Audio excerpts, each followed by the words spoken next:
رب اجعلني مقيم الصلاة ومن ذريتي ربنا وتقبل دعاء. ربنا اغفر لي ولوالدي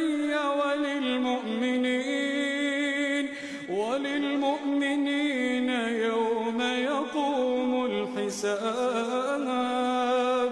ولا تحسبن الله غافلا عما يعمل الظالمون إنما يؤخرهم ليوم تشخص فيه الأبصار مهطعين مقنعي رؤوسهم لا يرتد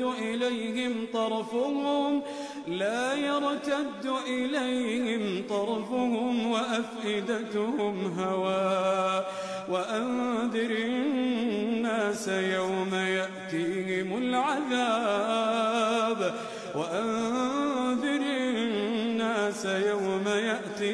العذاب فيقول الذين